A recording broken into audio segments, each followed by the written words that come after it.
Hi friends, I'm Jae Sinnett. I want to talk with you, the students here, give you some information that I think might help you when you go back to the classroom or if you're coming into a music program for the first time. So you can kind of look at this as a back-to-school crash course into preparing yourself, give you some pointers and tips to prepare yourself for perhaps an audition, or if you're already in the program, early in the program, maybe some pointers that can help you, or if you are just getting ready to be part of an ensemble, a music ensemble in school, either high school or university level.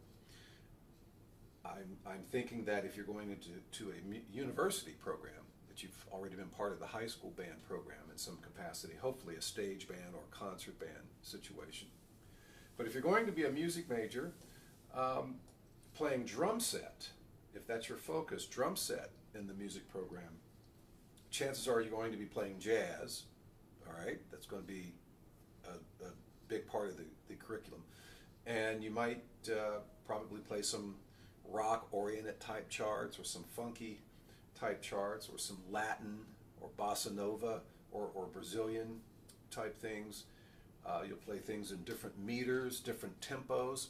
So I put together a little cheat sheet here, a checklist sort of things that I wanted to go over with you very quickly. And just take a few minutes of your time to listen to this video all the way through, because I think I can give you some things that can help you with this. Let's start with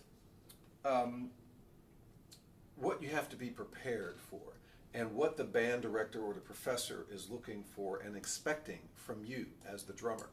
Your number one role as a drummer is to keep the time, okay? You have to have good time.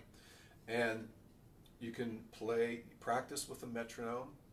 If you find yourself getting off from the metronome, it's not the metronome, okay? And it's not a weak battery, no. So just be honest and be objective with your playing. You have to be able to play in time. And time, you get the time in your body before you count something off. This is very, very, very important. Or a lot of times the band director will be counting off the song. So if you're watching a band director count off the song, hopefully they're giving some time. And you can't just have the time in your ears. They're giving you some time to feel that. You have to get that time in your body. One, okay? So get it in your body. One, two,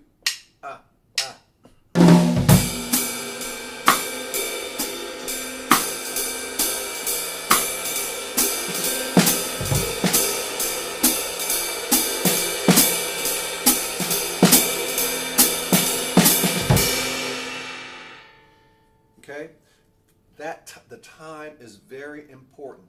Or if you are counting off the song, it's important that you get that time, get it in your body, not just in your ears and not just in your hands, because I've heard this happen. All right, guys, you ready? Here we go. 1, 2, 1, 2, 3, 4. And then the band really doesn't know where exactly that one is. So be definitive with that time. 1, 2, 2, 3.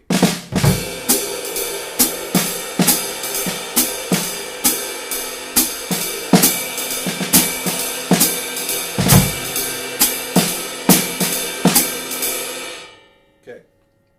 Feel that time, and when you get that time in your body, it's right there, man. Or if you're playing a groove, a funk groove. 1,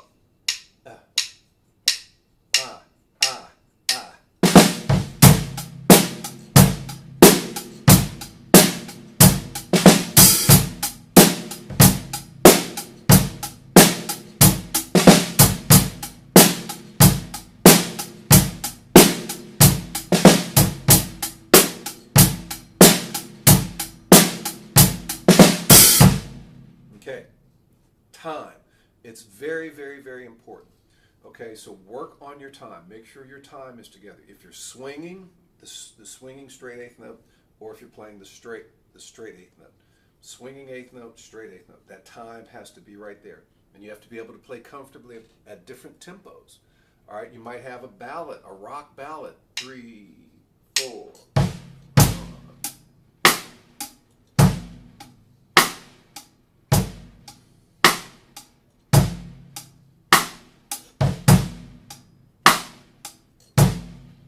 That's a hard tempo to play, but you have to be able to do it. Or something faster. 2,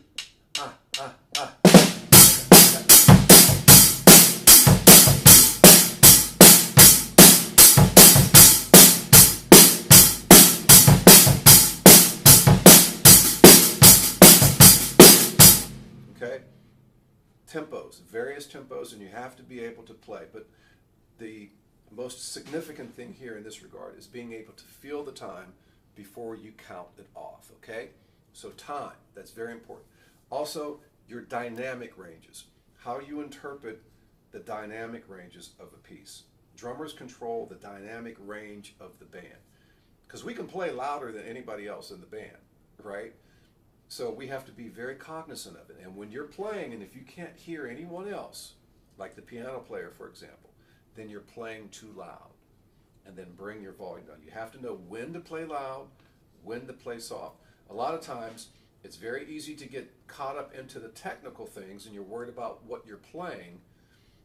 And before you know it, your cymbal is,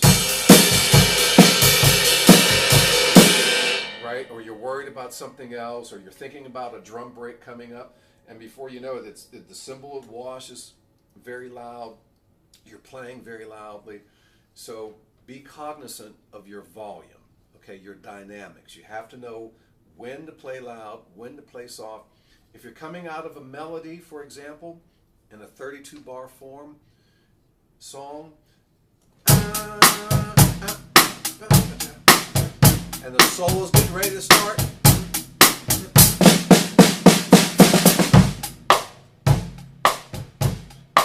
come down a little bit, because it gives you some place to go. If you start up here loudly, you're not going to have any place to go. Okay, so always leave yourself some place to go. The song has to have a forward-moving quality to it. Okay, so dynamics. Be smart with your dynamics. So we talked about time and your dynamics. Now, the reading of the chart. The chart, you're going to have to be able to read these charts. And I don't have a chart here to show you, but some of the important things of the chart, you have to know the song form.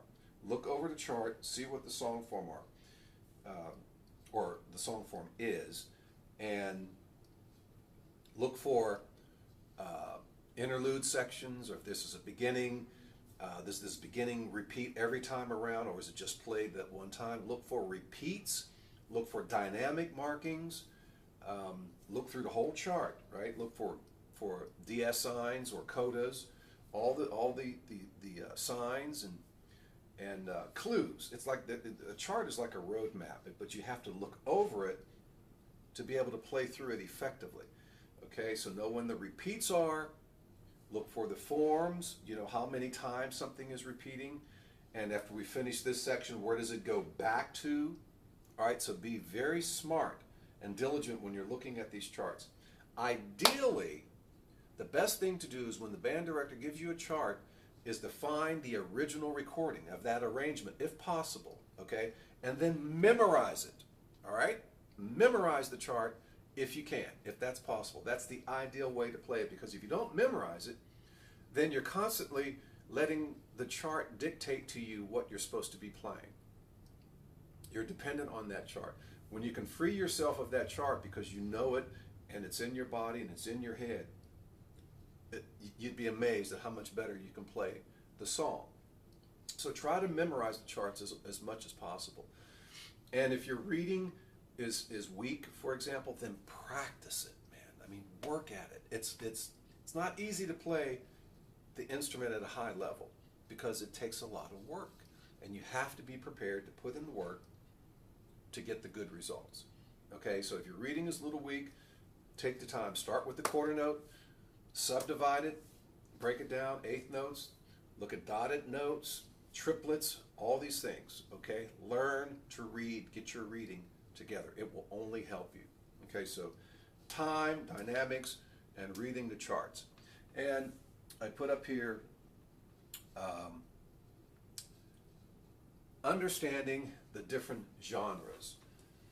Now you're going to be asked to play a lot of different things. So fundamentally, the basic foundation, swing, for example, if your band director wants you to play, this is a swinging chart, or if he or she says straight ahead jazz, okay? So you have to understand the dotted eighth note.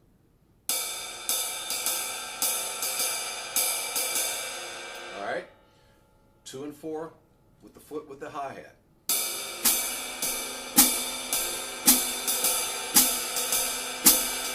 And you want a good snap in that hi-hat.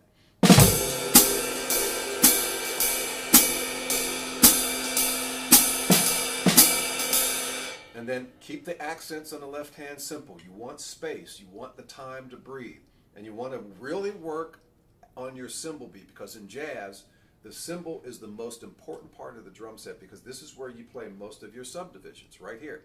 In rock and funk, it's the hi-hat right here, okay? So you really want to work at defining that cymbal beat, because that's what the rest of the band will hear. That's the most continuous thing you play.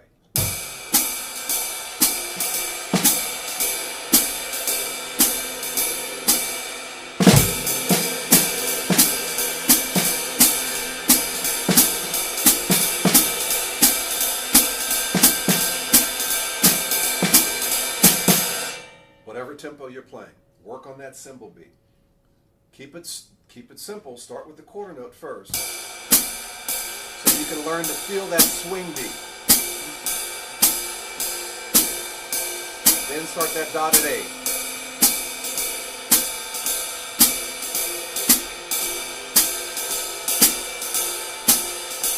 And gradually add some accents.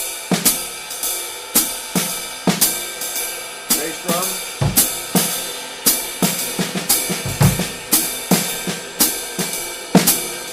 All the while, making sure your cymbal doesn't get overly, the wash doesn't get overly too loud, but also you don't want to get too cluttered up with your snare drum accent. So keep the space, all right? That's a little bit of swing.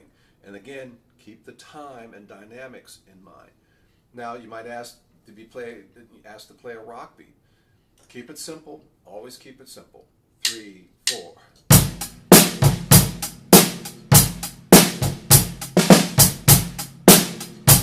Okay, 2 and 4, basic 2 and 4.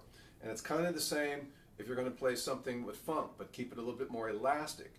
Have a little bit more elasticity in the groove.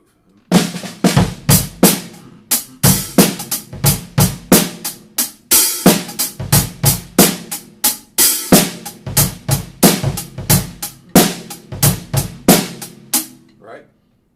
So just keep it a little bit more looser in funk. Rock, it's more straighter in the eighth note. You might get asked to play something Latin, like a bossa nova. Simple. Always think simple out of the gate. You're not trying to impress anybody. The band director is going to be more impressed with 2 or 3 things: your time, your ability to play through the chart, and your dynamic textures. Okay? So a bossa nova, 1.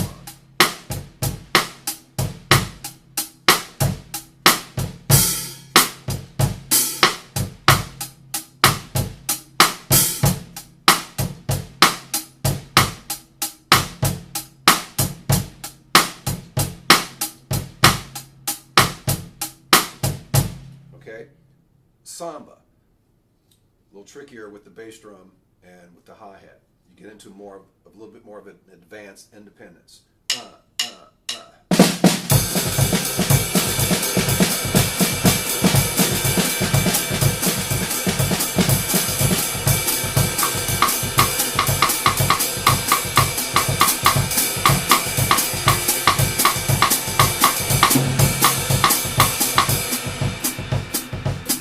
Bass drum.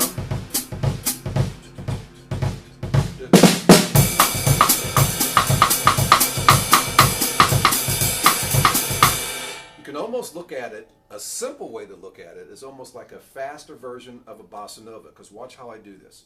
Bossa.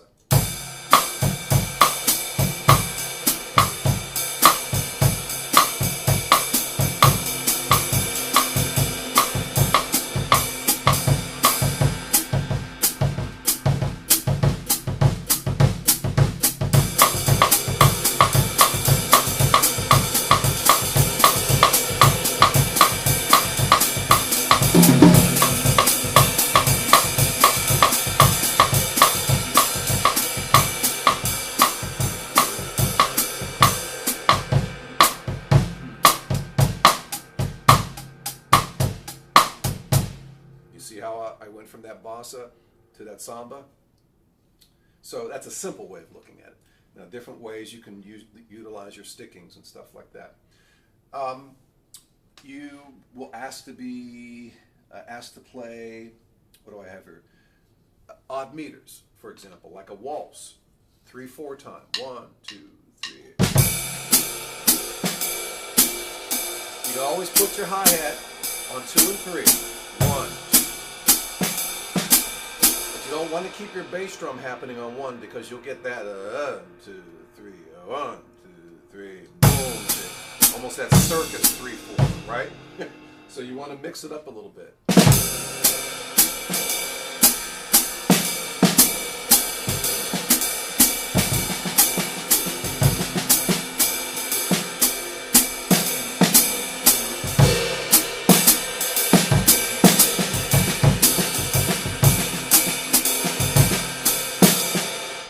A lot of things you can do.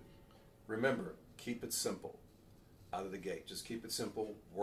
Not worry, but focus on your time. Focus on your dynamics. You might get asked to play something in 7/4 or 5/4. The key with odd meters is learning how to subdivide. And here's a very quick, easy way to learn how to subdivide. 5/4, for example, would be 2 and. The and would be on beat 5. 1, 2, 3, 4, 5, 1, 2, and 1, 2, and 1, 2, and 1, 2, 3, 4, 5, 1, 2, 3, 4, 5, 1, 2, and 1, 2, and 1. 5 is 2 and. 7 is 3 and. 1, 2, 3, and 1, 2, 3, and 1, 2, 3, 4, 5, 6, 7, 1, 2, 3, 4, 5, 6, 7, 1, 2, 3, and 1, 2, 3, and 1. Now what would 9 be? You guessed, 4 and. 1, 2, 3, 4, and 1, 2, 3, 4, and 1, 2, 3, 4, 5, 6, 7, 8, 9, 1, 5, 7, 8, 9, 1, 2, 3, 4, and 1. 11 would be 5 and so forth, okay? So learn the subdivisions because that will help you in learning to play more comfortably through the odd meters. Now, there are the swinging odd meters, 5/4.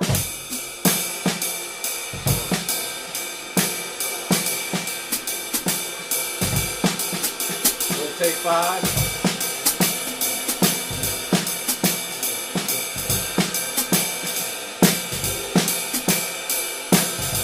So it's a little trickier to feel that 1, 2, and 1, 2, and when you're swinging, because that's more structured on the straight 8th note playing. Straight 8th note, 1, 2, and 3, and 4. Swinging 8th note, 1, and 2, and 3, and 4, and 1, and 2, and 3, and 4, and 1.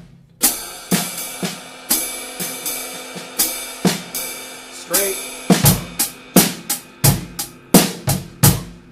You have to learn the difference of the feel of the swinging 8th note and the straight 8th note, okay? So that's very important too. So some fundamental things about interpreting odd meters, straight 8th note versus the swinging 8th note, dynamics. Also make sure if you're using wood bead tip sticks, if you're playing a dirty cymbal, that dirt can build up around the bead of the stick and start to muffle your cymbal beat, right? So you want to have good stick definition on the cymbal. Like I said, don't underestimate the significance and the importance of your cymbal beat because that's what the rest of the band will be hearing that time. That's where all your subdivisions are. Couple more things. Soloing, you know, that's further down on the important list. But if you're going to play a solo, if you're in 3/4 time, you want to stay in 3/4 time. If it's a solo that you're playing over a blues form, 12 bars, for example, 1, 2, 3, 4, 2, 2, 3, 4, up through 12, and you're repeating, you want to play the form in your solo. Learn thematic development. Take the theme. The theme will give you the ideas of what to play in your solo, okay? So you just don't want to start jumping out and playing licks and all this stuff and you totally disconnect yourself from the song. It's about playing musically and playing smart. So if you're playing the blues, for example, 1, 2, 2, ready, and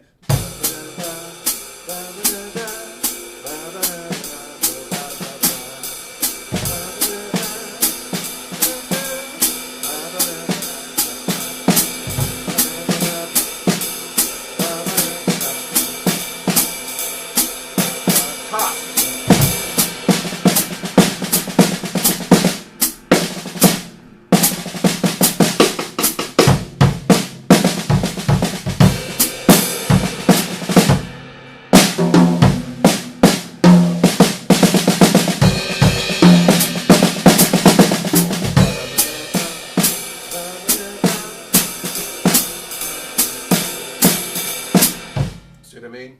You have a theme in your head and you construct your solo ideas around those themes. You keep that tempo happening if the time is still required.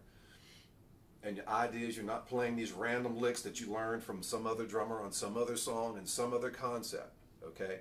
You have to learn. There's a difference between learning to play your instrument and learning to play the music. That's very important.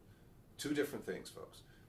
The better you are at your instrument, the better you can play the music, okay? But you have to learn, get your technical things together on the kit first. All right, and lastly, well, we pretty much covered some of the things, most of the things that I wanted to talk about. The most important role for you as the drummer, keeping your time together, learning to get the time when the director is counting off the song, or if you have to count it off, be sure you get that in your body, and make sure everybody else can either see or hear you. The other band members, they have to be able to see or hear you, okay? Your dynamic ranges, learning to play through the charts, smartly and effectively. Try to memorize the charts. Just, there's a lot of stuff I've covered in this video. So just go back, watch the video again, get these pointers, and let them stick with you, okay? Because, no pun intended, but keep these pointers in mind, man, and they will help you. The bottom line is, to get good on any instrument, not just the drums, on any instrument, you have to put in the work. And one more quick thing, I just thought of this, about the time. It's not just the drummer's responsibility to have good time in the band. Everybody else has to have good time in the band. And particularly the bass players, because if the bass player is dragging, it could be a nightmare for the drummer, or rushing, because the low frequencies of the bass they pull you along. Okay, so you have to, and if you're having problems with the bass player, have a one-on-one session, you 2 guys. Just sit down and talk it out. Be a nice person, too. That's another thing I wanted to mention. When you're a nice person, everybody wants to work with you, all right? Don't start pointing fingers and blaming and all this stuff. Be a kind person. Be friendly. Be open to different things. Learn to take criticism. And don't let criticism bum you out to a point where that's all you can think about. If you practice, you build your confidence, and then you don't have those kind of insecurities, okay? But if you're having time, for example, with the bass player, just talk with them and say, man, let's practice this a little bit, because I'm feeling the time a little strange. Let's make it more cohesive. So talk with the musicians. You have a very significant relationship with the bass player, okay, the rhythm players, and the piano player, guitar player. All of you have to really be together. So if the time's not just on you, but it has to start with you, okay? So be a nice person. The musicians will want to work with you. Be open to different things. Be like a sponge. You want to learn as much as you can, because after all, you're in a learning institution, right? Either high school or middle school or university level. So I hope you got some pointers out of this crash course for returning back to school, or if you're coming into a program for the first time. I'm Jae Sinnett. Thank you so much for listening and watching this video. And if you have any questions, feel free to email me at let's give you this email address, jazz, JAEJAZZ, @yahoo.com. That's jjazz@yahoo.com. If you have any questions, please feel free to send them along. Okay? Thanks again for watching. We'll see you again real soon.